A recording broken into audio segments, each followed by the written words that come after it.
¿Alguien tiene alguna pregunta? ¿A ustedes les molesta si yo me paro? Si yo me paro, bueno, acá el compañero va a tener problemas, pero no es tan grave. La figura no es lo más importante. Si yo me paro y camino y eso, ¿se escucha? Por ejemplo, si yo hablo a Luis, ¿vos escuchás? Bien, perfecto. Que es un aburro de estar sentado. ¿Alguien tiene alguna duda, alguna pregunta sobre lo que, o comentario sobre lo que dice hasta aquí? Que, como digo, es simplemente un supuesto para lo que viene después. Una manera de crear una idea de qué es lo que la criminología es desde mi punto de vista. ¿No? Clarísimo, el español. ¿Sí?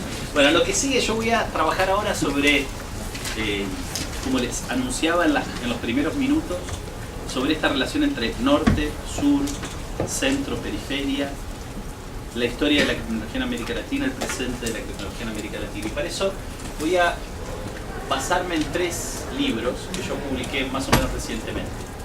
Perdón porque aparece el precio, cosa que la verdad es que traté de evitarlo todo el tiempo, pero no lo logro evitar, pero igual lo pueden fotocopiar, es muy barato. Se llama, ese libro salió publicado en la colección Pensamiento Criminológico de la editorial Revan en 2014 y su título es Viagens Culturais e a Questión Criminal. El segundo libro sobre el que voy a trabajar es esto que acaba de salir a principios de este año. Aquí sí logré eliminar el precio, que es además muy escandaloso,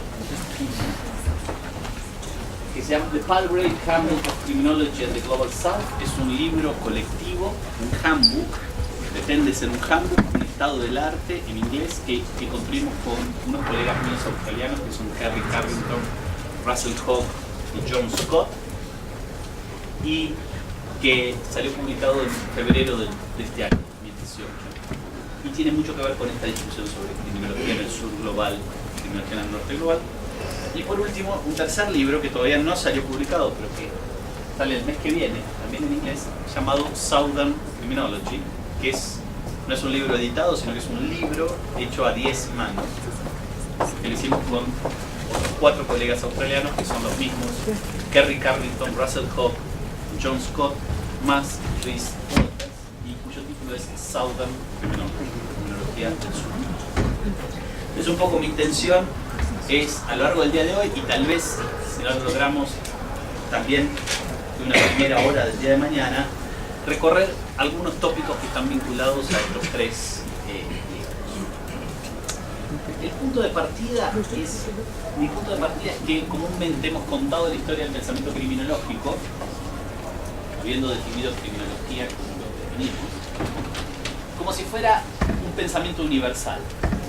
Esto no es algo que es patrimonio del pensamiento criminológico, sino que es algo que sucede en general en muchos campos de saber de las ciencias humanas y sociales, en contextos periféricos o en contextos semiperiféricos. Construimos visiones acerca de la historia del pensamiento criminológico que son visiones que parten de la idea de que el pensamiento criminológico no tiene lugar. En inglés, placeless, ¿no? No tiene lugar.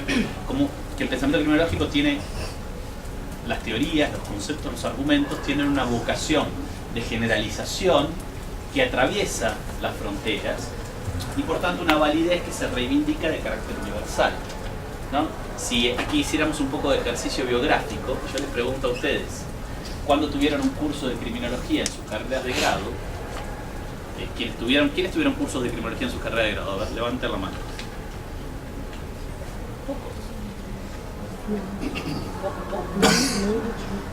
A ver, ¿puede levantar la mano de vuelta? A un ejercicio así sociológico. Bien, quienes tuvieron un curso de criminología en sus carreras de grado seguramente tuvieron una historia de las teorías criminológicas. ¿Me equivoco? Más o menos, tipo clasicismo, positivismo, escuela de Chicago, Sutherland, anomia, desorganización social, enfoque del etiquetamiento, criminología crítica, criminología feminista, un poquito de Foucault, un poquito de... ¿Sí o no? Algo así. ¿Casi todos tuvieron eso o no? Sí. Porque por lo general lo que los profesores de criminología en las carreras de grado, tanto de Derecho como de las Ciencias Sociales, los departamentos de Sociología, suelen hacer un curso acerca de esta sucesión de vocabularios teóricos a lo largo de la historia. ¿Ustedes leyeron, los que tuvieron cursos de grado, alguien de ustedes leyó algún autor brasileño? ¿Quién? Nilo, a ti. Que era un autor brasileño que hablaba sobre qué.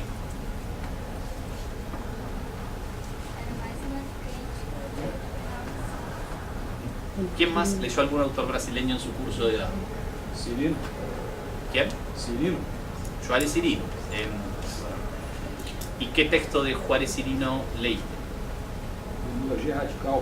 Criminología radical, que es un libro en el cual se cuenta la historia del pensamiento criminológico. ¿O no? Además, bueno, se defiende el caso de una criminología radical. Para hacerlo, primero se hace una historia crítica de las distintas teorías criminológicas producidas en el centro o el norte. ¿Alguien más leyó algún autor brasileño?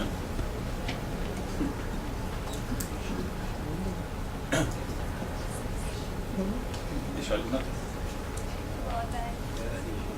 A ver, Regina. Vera Regina, ¿qué texto? ¿Te acuerdas?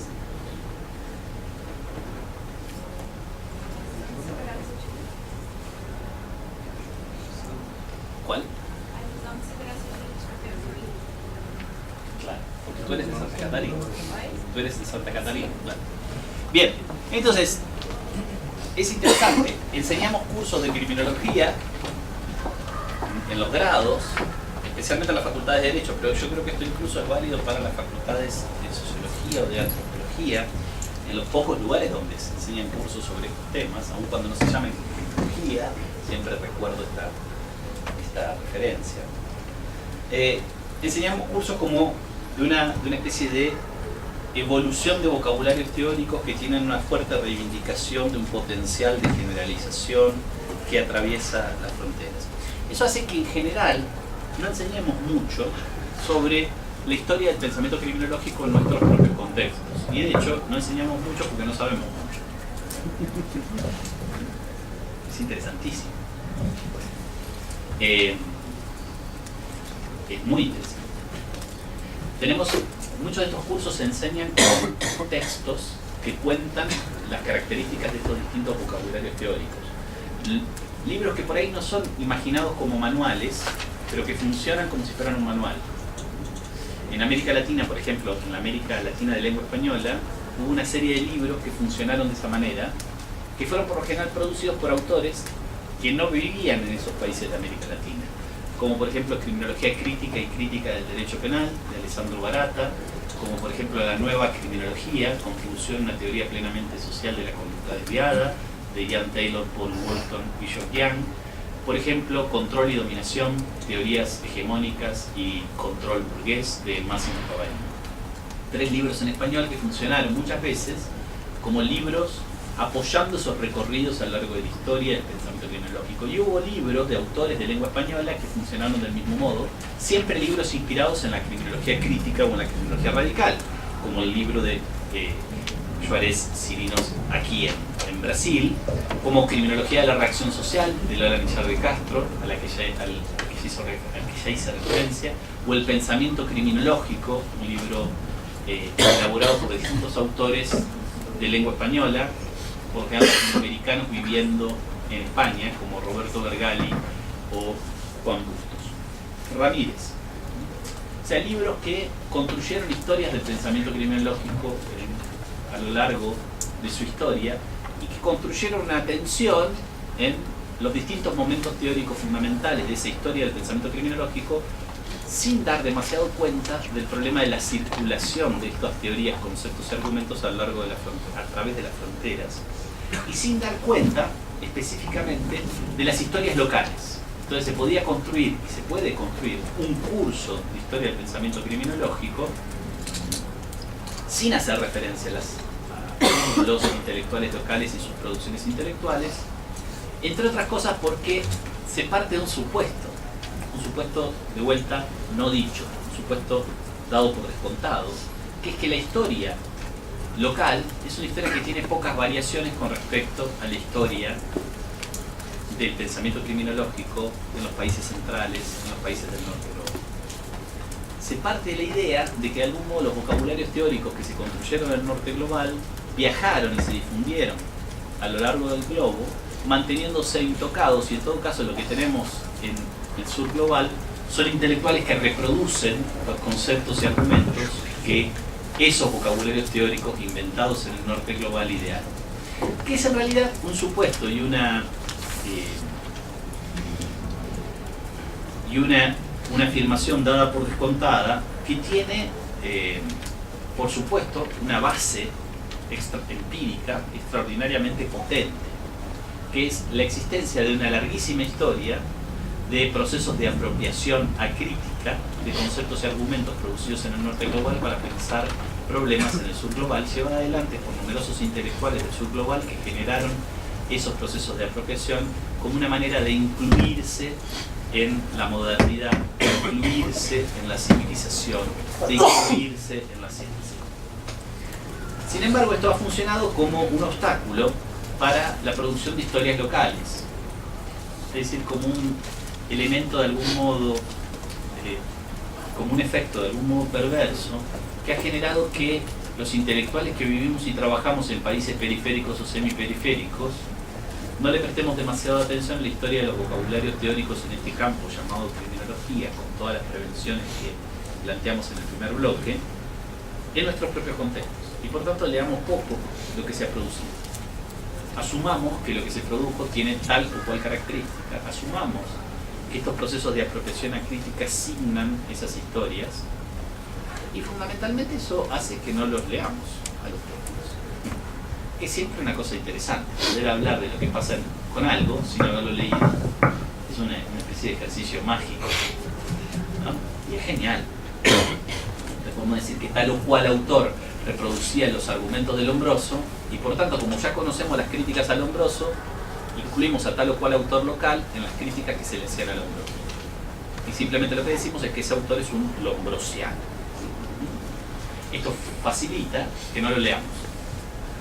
Que a veces, como uno vive en tiempos en los cuales los tiempos son siempre escasos, es algo bueno, ¿no? No lo leemos.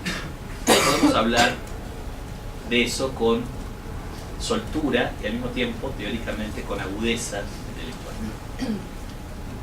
A mí, desde hace mucho tiempo, eso me ha generado muchos problemas. Y desde hace un tiempo bastante largo también estoy tratando de trabajar junto con muchos otros colegas a lo largo de toda América Latina en promover el desarrollo de una historia crítica del pensamiento criminológico en América Latina que parta del ejercicio de la confrontación directa con los textos de los cuales vamos a hablar y que trate de por lo menos suspender durante un momento los juicios heredados sobre esos textos. Es decir, que trate de suspender un poco, durante un momento, no necesariamente en forma definitiva, estas valoraciones de carácter general, tal texto es lombrosiano, a el ejercicio de confrontarse con esos textos, de hacerlo dialogar con los textos producidos por el mismo autor que pretendidamente ese autor está importando, para poder generar un análisis más agudo de las semejanzas y las diferencias. Entonces, un poco lo que voy a presentar en este segundo bloque está vinculado a eso, a ese interés y esa actitud.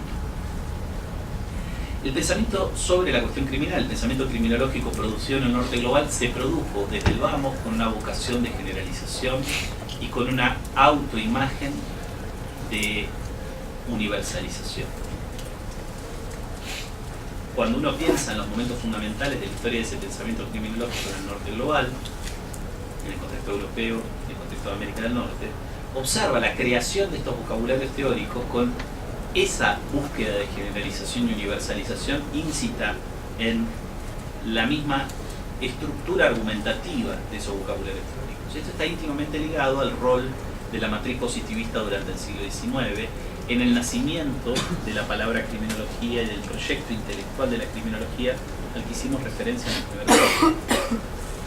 La construcción de una idea de fuerte de ciencia generada a partir de la matriz positivista conlleva con sí la idea de que es posible, a partir de la exploración empírica concreta realizada en un tiempo y en un lugar determinado, generar enunciados de carácter abstracto que pueden aplicarse hoy y mañana, acá y en la China, en la medida en que se sostengan luego de ejercicios de nueva comprobación empírica. Esta búsqueda de la generalización o la universalización está fuertemente presente en la matriz positivista y se traslada a los intelectuales que encarnaron esa matriz positivista en los estudios sobre la cuestión criminal durante el siglo XIX.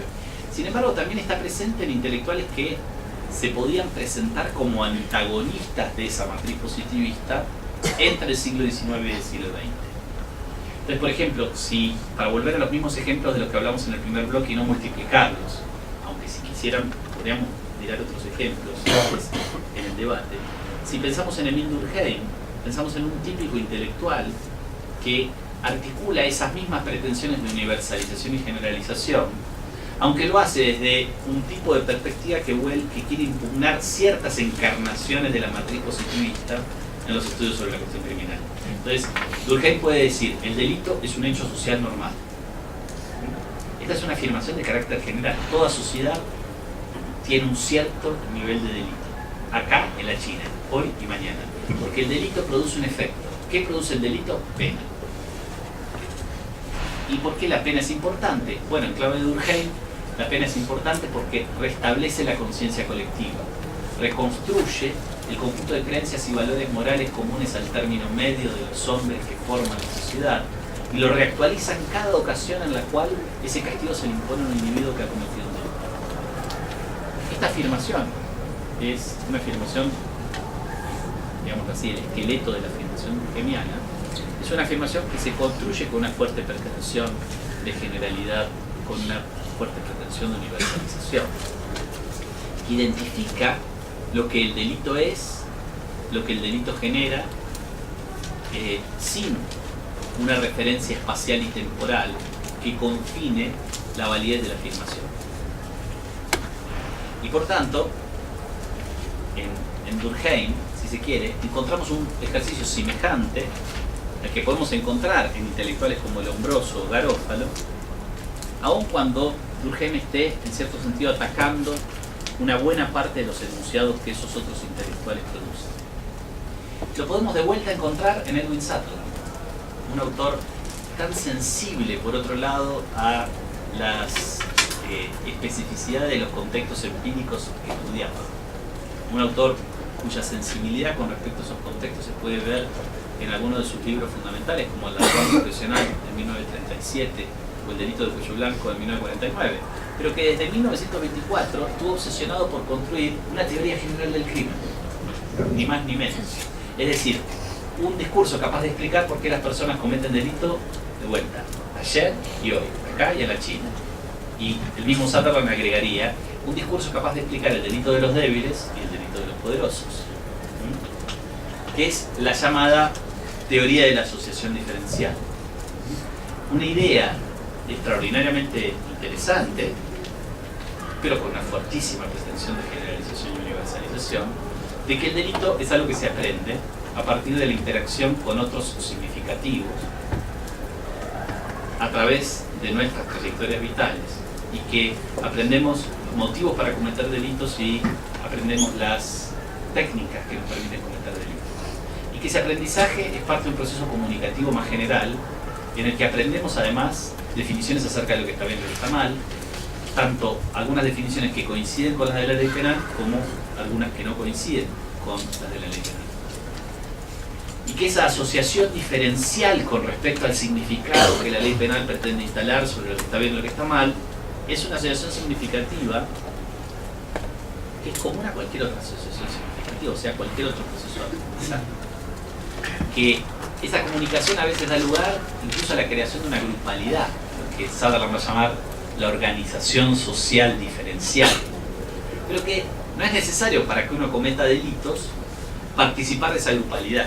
De hecho, uno puede cometer delitos experimentando, ¿no? Sutherland tiene momentos muy interesantes en su argumentación acerca de como cometer delitos no implica necesariamente abrazar una definición alternativa a la de la ley penal de una vez y para siempre, sino que puede implicar experimentar con esa definición alternativa. Puede durar poco en el tiempo con la trayectoria vital de una persona. Más allá de todas las bondades, entre comillas, que uno pueda encontrar en la teorización de Sutherland, todo su interesantísimo esfuerzo de innovar en el debate acerca de la cuestión criminal en los años 20, 30 y 40, tenemos también esta fuerte pretensión de universalización y generalización. Entonces, es interesante que, de algún modo, esa pretensión de universalización y generalización, generada en el norte global, transportada hacia el sur global, construyó miradas acerca de los vocabularios teóricos que asumían esa pretensión de universalización y generalización, tanto en las matrices positivistas como más recientemente incluso en las matrices antipositivistas. Un momento fundamental en la historia del pensamiento criminológico en América Latina es sin lugar a dudas los años 1970. ¿Por qué es un momento fundamental? Porque es un momento en el cual la larga historia del ascenso y caída de la criminología positivista es una historia muy larga, con variaciones en cada país, ¿no? Como te comentaba antes, es algo que a mí me interesa en particular y creo que hoy hay cada vez más literatura cada vez más interesante sobre esa criminología positivista en América Latina. Pero, digamos, grosso modo, las primeras obras de los criminólogos positivistas emergieron en América Latina en la década de 1880. Y sin lugar a dudas hubo una edad de oro de la criminología positivista que en América Latina tuvo tal vez como fronteras temporales los años 1930 a 1940. A partir de allí una lenta decadencia de ese vocabulario teórico. Una decadencia que no es que sea terminal. De hecho, hoy podemos pensar que en América Latina, en ese campo polivalente y complejo que llamamos criminología, hay intelectuales que trabajan con conceptos y argumentos heredados de esa tradición criminológica positivista, aún hoy. Probablemente hoy no sean quienes construyen una hegemonía en este campo, ni mucho menos, pero están presentes. En ese proceso de larga decadencia, la década del 70 es muy importante porque es el momento en el cual en América Latina emergen vocabularios teóricos alternativos. Porque es muy difícil encontrar en los años 30, 40, 50, 60 rastros de algún tipo de vocabulario teórico alternativo a la criminología positivista, a partir incluso de procesos de importación, como los que generaron la edad de oro de la criminología positivista. O sea, es muy difícil encontrar a lectores de Sutherland en América Latina en los años 30 o 40 o 50. Entre otras cosas, porque bueno, lo charlábamos recién tomando un café, porque Sutherland no había sido traducido al español, fue traducido al portugués su libro Principios de Criminología, en que era 1954. Entonces ahí puede haber habido algún pequeño ejercicio de importación de las ideas de Sutherland, pero que en todo caso no se plasmó en el nacimiento de intelectuales brasileños sutherlandianos, aunque estaría genial que alguien estudie por qué demonios en 1954 alguien tradujo Principios de Criminología de Sutherland en Brasil. ¿Quién lo tradujo? ¿Cómo lo tradujo? ¿Para qué lo tradujo? ¿Qué recepción hubo en la literatura que en ese momento se dedicaba a la cuestión criminal en Brasil, etcétera? Ahí ya tenemos un buen trabajo de investigación para alguien que quiera explorar. Claro. De la dictadura del 64. Claro. Bueno, es interesante ver cómo, por otro lado, la no penetración de estos vocabularios alternativos generados en los Estados Unidos desde la década del 10 y del 20 en adelante está íntimamente ligada a nuestras historias políticas. Los regímenes dictatoriales en América Latina en general produjeron grandes bloqueos al avance de las ciencias sociales y su institucionalización. Y dado que muchos de esos vocabularios teóricos alternativos en los Estados Unidos fueron creados por sociólogos que se identificaban como sociólogos y escribían en departamentos de sociología, el déficit de institucionalización de la sociología en los países que atravesaron los regímenes dictatoriales, los obstáculos para esa institucionalización, hizo que los vocabularios sociológicos creados en los Estados Unidos durante los años 10, 20, 30, 40, 50 viajaran menos hacia América Latina. Esta, por ejemplo, es una lectura perfecta para el caso argentino. En el caso de Argentina es claramente así.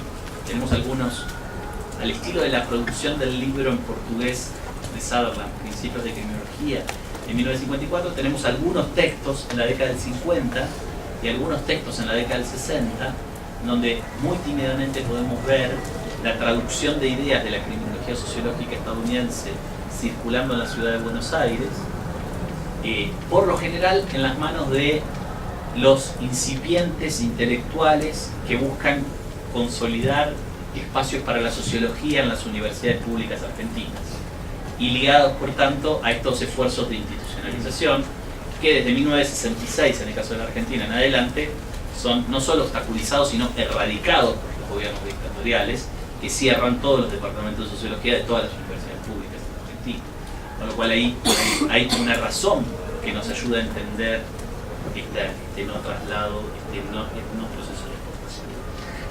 Pero la década del 70 expresa un momento en el cual esta debilidad, si se quiere, de presencia de vocabularios teóricos alternativos va a cambiar. ¿Por qué?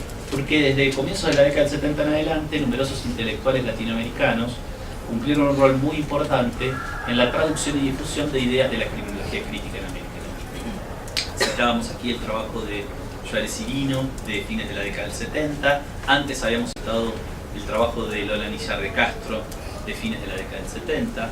Hay toda una serie de intelectuales en distintos lugares de América Latina, en algunos lugares con mayor facilidad, lugares en donde no hay regímenes dictatoriales, claramente, como Venezuela o México en ese momento, y en otros lugares con mucha más dificultad, como Brasil o en Argentina, en donde estas ideas críticas empiezan a circular, especialmente en el mundo del derecho. Voy a tratar de volver sobre eso más adelante.